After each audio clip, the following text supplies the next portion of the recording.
ಮೇ 7 ಪ್ರಾರ್ಥನೆ. ಇಂದು ಮೇ 7. ಪ್ರಭುವಿನ ಅಪಾರ ಕೃಪೆಯಿಂದ ನಾನು ಇನ್ನೊಂದು ದಿನವನ್ನು ಕಾಣುತ್ತಿದ್ದೇನೆ.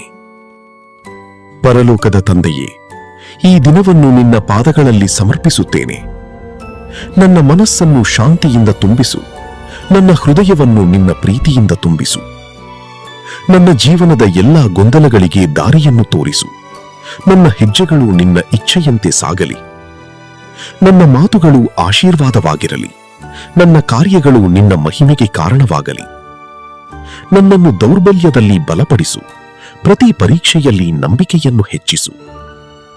ನನ್ನ ಕುಟುಂಬದ ಮೇಲೆ ನಿನ್ನ ಕರುಣೆಯಿರಲಿ. ಅವರಿಗೆ ಆರೋಗ್ಯ, ಸಂತೋಷ ಮತ್ತು ರಕ್ಷಣೆ ನೀಡು.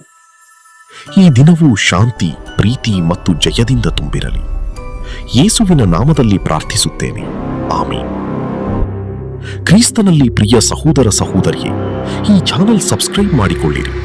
ಅತಿ ಶೀಘ್ರದಲ್ಲಿ ನೀವು ಕಂಡು ಕೇಳರಿಯದ ಸಂಗತಿಗಳು, ಈ ಲೋಕದಲ್ಲಿ ನಡೆಯುತ್ತಿರುವ ನೈಜ ಸತ್ಯ ಸಂಗತಿಗಳನ್ನು, ಪರದೆಯ ಹಿಂದೆ ನಡೆಯುತ್ತಿರುವ ಕತ್ತಲೆಯ ಸಾಮ್ರಾಜ್ಯವನ್ನು ನಿಮಗೆ ಏಳೆಯಾಗಿ ಹೇಳಲಿದ್ದೇನೆ.